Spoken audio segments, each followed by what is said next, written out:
ಸುದ್ದಿಸಾಕ್ಷಿ news ಚಾನಲ್ಗೆ ಸ್ವಾಗತ. ಚಿಕ್ಕಬಳ್ಳಾಪುರ ಜಿಲ್ಲಾಡಳಿತದ ವತಿಯಿಂದ ದಾಸಶ್ರೇಷ್ಠ ಕನಕದಾಸರ ಜಯಂತಿಯನ್ನು ಅತ್ಯಂತ ವೈಭವದಿಂದ ಆಚರಿಸಲಾಯಿತು. ಕನಕದಾಸರ ಜಯಂತಿ ಕಾರ್ಯಕ್ರಮವನ್ನು ಜಿಲ್ಲಾ ಉಸ್ತುವಾರಿ ಮಂತ್ರಿಗಳಾದ ಡಾಕ್ಟರ್ ಎಂ.ಸಿ. ಸುಧಾಕರ್ ಉದ್ಘಾಟನೆಯನ್ನು ನೆರವೇರಿಸಿ ಮೆರವಣಿಗೆಗೆ ಚಾಲನೆ ನೀಡಿದರು.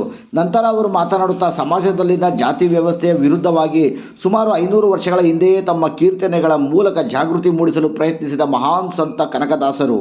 ಶ್ರೀಕೃಷ್ಣನ ಪರಮ ಭಕ್ತರಾಗಿದ್ದ ಕನಕದಾಸ ಆಚಾರ ವಿಚಾರಗಳನ್ನು ನಾವುಗಳು ಆದರ್ಶವಾಗಿ ತೆಗೆದುಕೊಳ್ಳಬೇಕೆಂದು ಅವರು ಕರೆ ನೀಡಿದರು. ಸಮಾರಂಭದಲ್ಲಿ ಉಪಸ್ಥಿತರಿದ್ದ ಶಾಸಕ ಪ್ರದೀಪ್ ಈಶ್ವರ್ ಅವರು ಮಾತನಾಡುತ್ತಾ, ಕುರುಬ ಸಮುದಾಯದವರು ತಮ್ಮ ಮಕ್ಕಳ ಶಿಕ್ಷಣಕ್ಕೆ ಹೆಚ್ಚು ಒತ್ತು ನೀಡಬೇಕೆಂದು ತಿಳಿಸಿದ ಅವರು, ಕನಕನನ್ನು ಕೆಣಕಬೇಡ, ಕೆಣಕಿ ತಿಣಕಬೇಡ ಎಂದರು.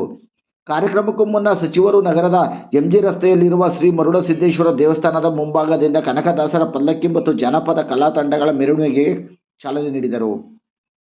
ಕಾರ್ಯಕ್ರಮದಲ್ಲಿ ಉಪನ್ಯಾಸಕ ಬಿ. ಮಂಜುನಾಥ್ ಕನಕದಾಸರ ಕುರಿತು ಉಪನ್ಯಾಸ ನೀಡಿದರೆ, ಇದೇ ಸಂದರ್ಭದಲ್ಲಿ ಪ್ರತಿಭಾವಂತ ವಿದ್ಯಾರ್ಥಿಗಳಿಗೆ ಪ್ರತಿಭಾ ಪುರಸ್ಕಾರವನ್ನು ನೆರವೇರಿಸಲಾಯಿತು.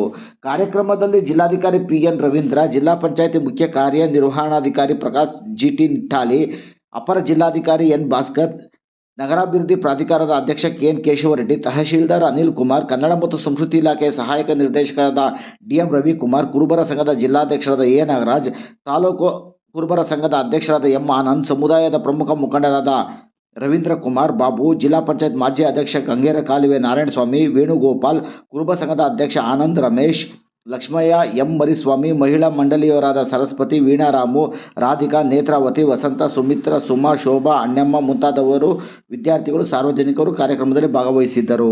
ವರದಿ ಜಯರಾಮ್, ಕ್ಯಾಮರಾಮನ್ ವೀರನಾಗ್ ಜೊತೆಯಲ್ಲಿ ಸುದ್ದಿಸಾಕ್ಷಿ ನ್ಯೂಸ್, ಚಿಕ್ಕಬಳ್ಳಾಪುರ.